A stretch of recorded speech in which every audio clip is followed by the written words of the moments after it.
Most of the main characters nowadays are modeled after people from my circle of friends and surrounding community in Thunder Bay, Ontario.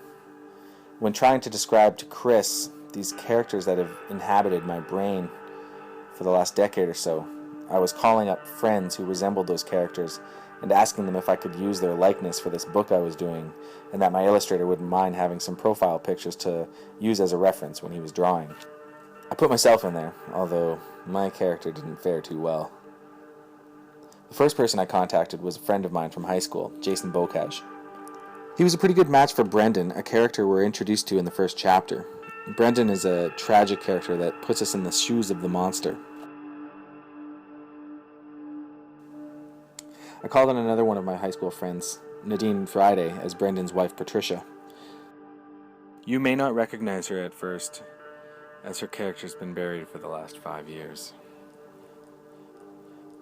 One of the lead females is a friend of mine, whom I met through my wife.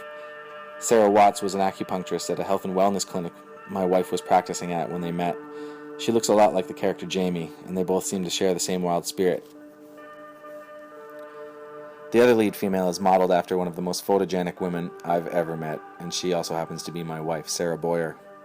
She's got a girl-next-door look, as the character Lisa seems to be. And she's also got this confident joie de vivre hidden behind those eyes. One of the lead males in the book is a young First Nations man who is following the path of his elders by honoring the earth. His likeness is modeled after a gentleman I knew as a child and was reacquainted with as an adult 20 years later when I moved back to Thunder Bay. Kirk Baxter is a multi-talented, empowered, and intelligent man who carries a respectable reservedness that mirrors the quiet yet take-charge, intuitive Russ. Another person I looked to was a girl that I work with who is a dead ringer for the character Dawn. Ironically, as of this recording, Jessica Donald is cooking for a band of tree planters somewhere in northern Ontario, probably close to where the bulk of this story takes place.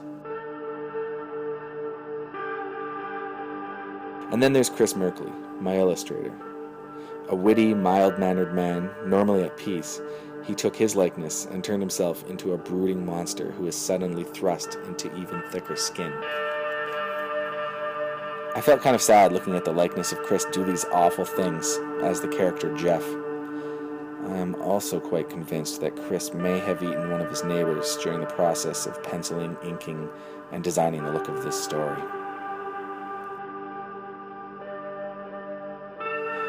Aside from these main characters, Chris put a call out on our Facebook page for people to donate their likenesses and be a part of the horde we encounter through the book. The feedback was more than sufficient.